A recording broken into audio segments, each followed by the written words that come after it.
Welcome back, Backroadians. My name is Deborah the Bee, and this is the Backroads 2. So the scenario is you're out. Whether you chose to leave, flee, you're kicked out, or you just couldn't take it anymore and you needed to go, or you didn't have money to pay your rent. What are you going to do? You don't have any place to go, but you have a ride. So if you have a car, whether it's a car, a pickup truck, a van, an RV, a bus, you have options. But let's just say you have a car, just a regular car, not a hatchback like mine, but just a regular car with a back seat and a trunk and all that. So what do you need? What do you need to take with you? What would be the things that you should grab? Well, you want to grab your clothing, your shoes, your toiletry items, anything that you need as far as to continue working your job or going to school, whatever you got going on. You want to get a pillow, you want to get a blanket, anything that would be comfort to lay in your backseat area to lay down. Some people sleep in their front seats behind the steering wheel. I've seen women that look like, the ladies that work down at the water department that traveled. And honestly, I'm talking about if you're staying in your neck of the woods, you're living in the town that you're working in or whatever, and you're trying to do this all stealth so nobody knows, basically, until you get yourself back on your feet, or you want to save some money up, or you're doing it, right? And as I'm saying this, my freaking foot is getting a cramp in it. So that's another thing. If you get foot cramps, seriously, in the middle of the night, sometimes you just gotta like sit there and just go, so it goes away, but we're just gonna ignore it right now. So you want to grab, like I said, the pillow, the blanket, and maybe like a plate, a cup, some silverware, a bowl, because you can easily, or like a cooler, like a small cooler if you got that too, because you can easily like just get some cereal, get some canned soup, you can get, I'll eat garbanzo beans right out of the can. They don't need to be heated up or anything. I just eat them. I just add a little bit of seasoning to it. It's all good to go. I'm kind of like that. I like black-eyed peas that way, garbanzo beans, and if you can tolerate milk, cereal's a really good meal. I mean, like some granola or something like that. I would say that eating out, if you're going to eat out, Taco Bell, if you can handle that kind of thing, is about the cheapest place to go eat. I can't believe how much food you get at Taco Bell, but see, I can't eat it. So for me, I try to stay with marked down like fruits and vegetables and stuff like that. Also, you want to probably eat food where you don't have to have a cooler and have ice. But if you need milk or want something like that, you're going to have to go ahead and do that. And ice runs, well, around here about $5 a bag. So you got to think about that. If it's not hot, your ice is going to stay longer. But if you're talking summer, you're talking at least once a day, you're going to have to go buy ice. So think about that. 5 times 7 is $35 a week. That's an awful lot if you're, but you're not paying rent anymore. So think about that. So we're in the car, right? You want to have privacy. So go to Walmart or go to Hobby Lobby, let's say, and get you some of this black, like, art paper or something. It's pretty thick. What you're going to do is you're going to slap that up on the windows of your car, and you're just going to kind of outline those, your car window, especially your back windows and the back of the vehicle, the back part of your car, the back window. You can use tape, but the main thing is you want to black out those areas so that no one can see in, especially at night when you're asleep. Now, another thing you can do that's really affordable is you can go buy these little, they're picture hanger thingies, and they look like these metal plates, and they have these little buttons on them.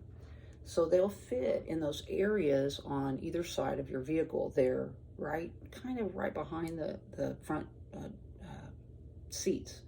So you're going to tuck those down in there, and those little knobs are going to be sticking out. Go get one of those cheap, small tension rods. Take off the ends and pop those ends into those little knobs of those picture holder things that just stuffed into the plastic thing on the side of your cars. You can go get you, you can make your own if you want it fabric. I would say black would be the best thing you get, because black's gonna make it look like, you know, black, especially at night. But if you want to go with another color, that's fine. I mean, you're attracting attention, which is something you don't want to do. So I would say black, but you can make it yourself. Go buy some black fabric, go to the thrift shop and pick some up, and then just glue yourself that little, you know, thing that you need to put your rod, your tension rod through, and make yourself a privacy curtain so that when you go to sleep, you can partition off your front cockpit area from the back. And it just looks like, you know, just darkness. And also, if you're changing your clothes, or want some privacy. Now, another thing is the idea of the mesh screening, the door that, you know, has the magnetic thing. That's something you can do too. It's not that stealthy, because it is on the outside, but it would be nice for during the day.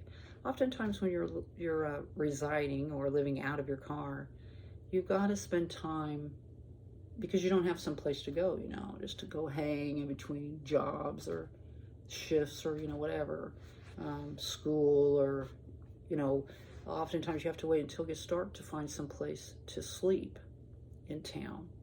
If you've got a lake of some sort on the outskirts of your town, oftentimes people have these fishing lakes, and it's a place for you to be able to go and spend the night. At least go just to spend the night, just to cruise in there at a certain time and spend the night. Now, this place that I had been staying, the Popo comes through on a regular now, and they didn't before. And I remember in years past, there was a woman that literally was living out of her car, and it was hard life for her, hard knock life, big time. Everybody was talking about her. She stayed away from people. I wanted to talk to her and say, hey, do you have any panels? Hey, let's see what, you know, but I didn't want to invade her privacy. That's the thing. You don't know what state of mind people are in, especially when they're desperate. What gets me is a lot of older people are having issues with rent increases, their health, not being able to afford like back taxes on homes and things, and they end up losing them, like to the banks, and then they have no place to go. It's not like the Waltons, if you remember that show back in the day, where everybody lived in the 2-story house up on Walton's Mountain and all that, you know, and Grandma and Grandpa lived there, and, you know, the kids got married and they moved in with their kids. I remember I worked with this lady at the newspaper, and I remember her son was getting ready to turn 18, and there was this big ethical conversation everybody had where she was like, hey, it's not my job anymore. When he turns 18, he's out. I don't care what happens to him. And everyone's like, how can you do that? You know, there's a big kind of philosophical, ethical conversation. And then found out later on she was on drugs the whole time she was talking to us. So she took a leave of absence and all that stuff. But I don't think that it really would have changed her attitude about it. And some people feel that way. So anyway, this is an idea. If you have to do this, don't feel bad about it, man or woman. Don't feel bad at all. Don't think that society looks at you, look at, you know, as, you know, scum or whatever. Look at it as you are taking responsibility for yourself, and you're doing something proactive to get through whatever this challenge is in your life at that moment. Oftentimes people fall apart, especially mentally and emotionally, and they just completely fall apart. And you don't want to do that. You want to maintain good, strong mental health. I didn't. But I went through a lot, and I believe that I developed a lot of fortitude in that way. So I hope this helps you today, to be able to take the bull by the horns and make your way in the way that you want to. Get out there and spread those little pieces of peace. Thumb it up, subscribe. My name is Deborah the Bee. We'll see you all on down the road. Bye-bye.